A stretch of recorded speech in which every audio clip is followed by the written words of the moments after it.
I want to just come home and just chill out and relax and know without a shadow of a doubt that I can trust my husband to lead. Because I think oftentimes as women, we take on both unnecessary and necessary responsibilities where we feel like being overburdened is a natural way of life. Dedication, preservation, take a look inside, do your salvation, do every good work, it takes patience, like a butterfly, transformation. What's up guys, Sophie here back with another video. If you are new to my channel, then don't forget to subscribe and don't forget to hit the notification bell so you can stay updated on all my videos, and don't forget to check the description box because I always put a lot of stuff in. So what we're going to be talking about is Jeannie, I think that's Jeannie Mai, from The Real, and we are going to talk about her comment on biblical submission. I'm going to link, or submission, she ain't say biblical, she said submission, but I am going to link my separate video where I talked about biblical submission because I put a lot of information in that video, and I'm not just going to regurgitate information from that video on what biblical submission really is, but I highly suggest you check out that video. And also let's go ahead and check out what Jeannie said. So I'm going to say right here that I, Jeannie Mai, going into my marriage, I want to submit to my man. Let me explain. When I hear this definition, like you just said, Adrian, submitting has a negative connotation. It means that you are less important, you are lower than that person that you're submitting to. It usually can be like, you know, referenced as somebody who works lower than you, and that's not what I'm referring to here. But what I really learned in my life for my definition of marriage, I'm not saying what I want works for everybody, I'm saying for me, I'm a very dominant woman. I own my business, I lead my teams, I played my own manager, my own publicist, my own lawyer when I didn't have money to have those people. So I make the decisions in my life. When I come home, I like the idea that my man leads us. That doesn't mean that in this case, Jay makes all the decisions for us. That doesn't mean that when he says, how are we spending our money? Or where are we moving? That I just say, yes, sir. Or yes, your honor. Like, it's not that. It's a, you know what? I think that we would do best here. I want to do this. And he takes the decision. He formulates it with our overall vision and he leads us. And I like to submit to that. I look forward to that because girls, it's tiring being the boss of me. It's tiring leading all the time. All the time. It's tired to be the boss of that all the time. Okay, so if you guys know, as a Christian, I am a huge proponent of submission. However, before y'all start disliking and getting all upset and up in arms, that's why I told you guys to check out my other video, because it is important for us to understand exactly what submission is and what it is not. I always approach it from a biblical standpoint, and if you go into Ephesians, I think it's 35. I will probably put it right here just to be sure. But it specifically talks about how man should love his wife. And really, when we talk about the idea of submission, that's where it also talks about women submit to their husbands. But the biggest thing is that the man must be worth submitting to.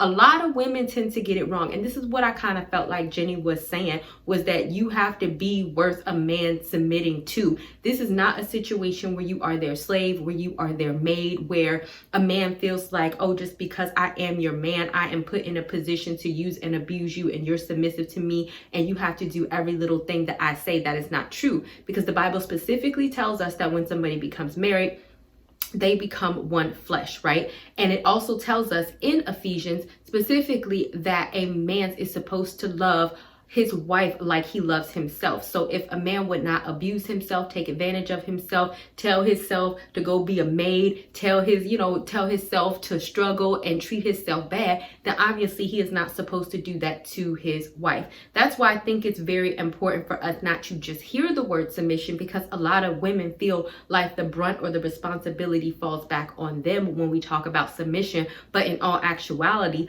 a lot of the brunt falls back on the man. And I want to specifically bring up what Jeannie said. Where women go wrong is they think that this means I don't have any freedom and I just have to sit up in the house and stare at the four corners of the wall because I have to submit to my husband.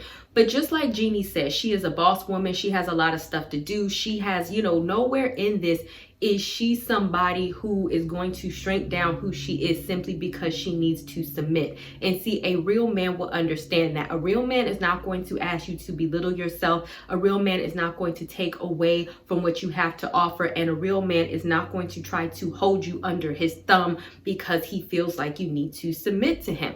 Really, a lot of it is to alleviate the burden. Just like Jenny said, I've been doing all of this stuff all day, and I could definitely relate as a businesswoman and also as a single mom. I can relate that when it comes down to doing a whole bunch of stuff, it can get very tiring and it can get very exhausting. So yes, it would be very comforting to not always have to worry about what your husband is doing. Is he spending so much money? Is he doing this? Am I going to have to be the provider? Is he going to make the right decisions?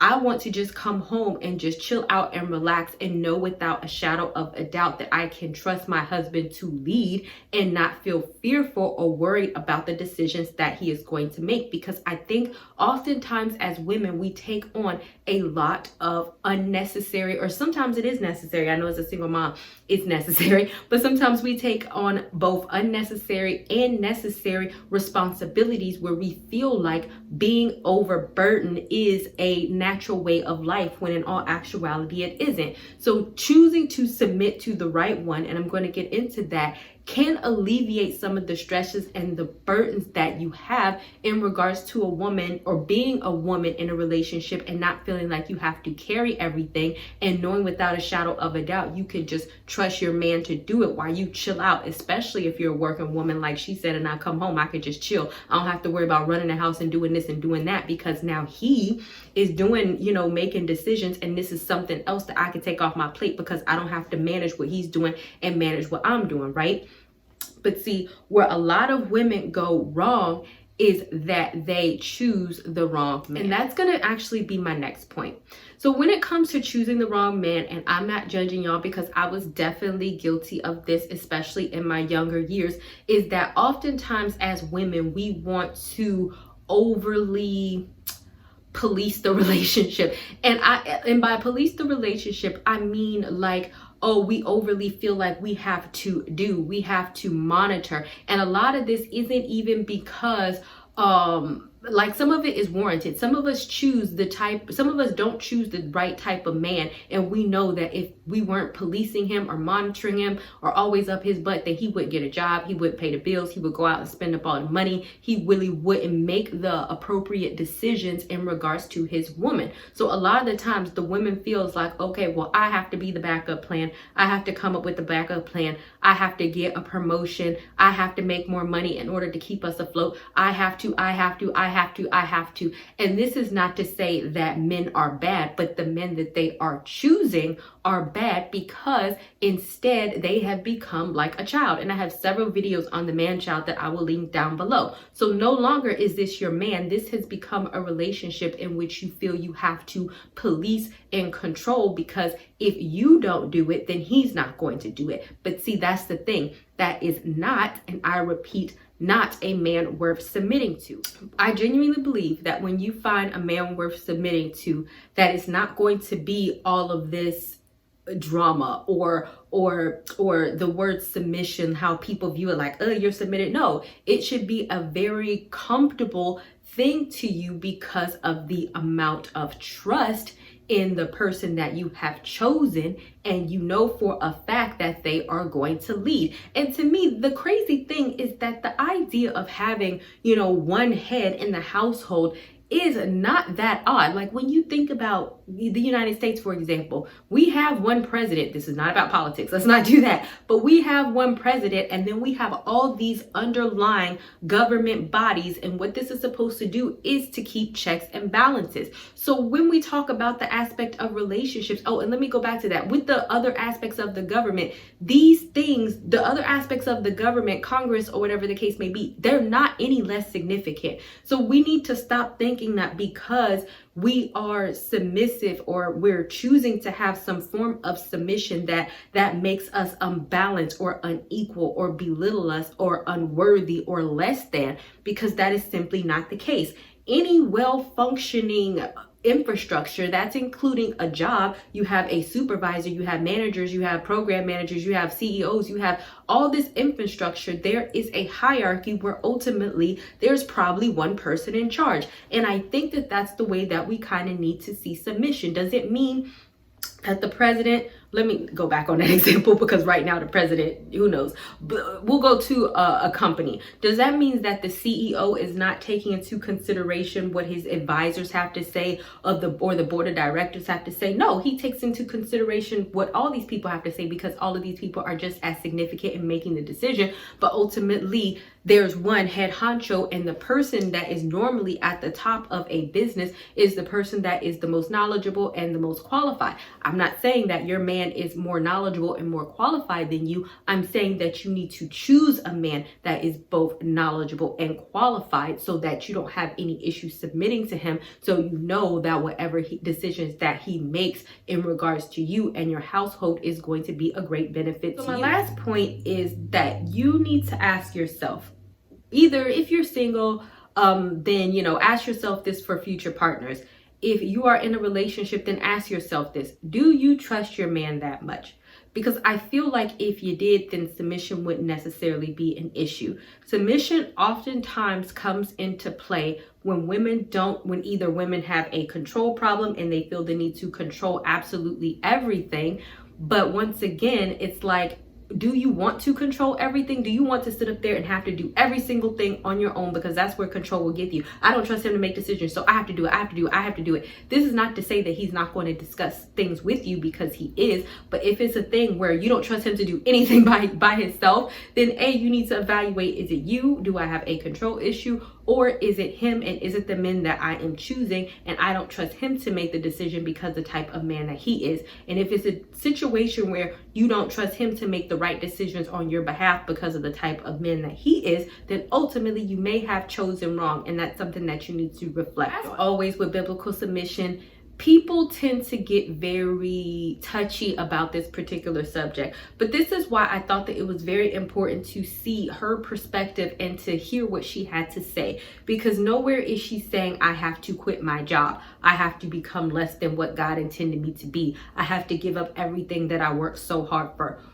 What she is saying, that when I come home, I want somebody to have my back, and I want to be able to chill out and know without a shadow of a doubt that I can trust this individual to make the right decisions and to lead without them being up the crack of my butt all day and asking me what to do, or without me having to step in and do everything. And I think that that is a benefit, or at least it can be, especially to some women. I know it would be for women like me if he was like, yo, let me do this. For people who have to handle it all, imagine if you are a woman who handles a lot of stuff, if a lot of that burden can be alleviated from you based on the trust that you have in your significant other, and the trust that you have that they can lead you to, you know, wherever y'all need to go, or that you have full confidence in him that he's going to always make the best decisions in regards to your household, and therefore you don't have to worry so much. I hope that that makes sense. So I would love to hear you guys' comments on submission. I'm a little bit scared to ask this because I know how people can get, but just, you know, you can leave your comments. Don't be disrespectful, but I think that it's a topic worth discussing. So I would definitely love to hear it, and I will see you guys another day, another time. Bye, you guys. Not ready for the show to end? It doesn't have to. You can head over to my site where you can read hundreds of articles. And also you can feel free to shop my store where I have all of my products for sale. And last but not least, for even more video content, feel free to visit my YouTube channel where I talk about a wide array of content. Thank you guys so much for tuning in, and until next time, stay blessed.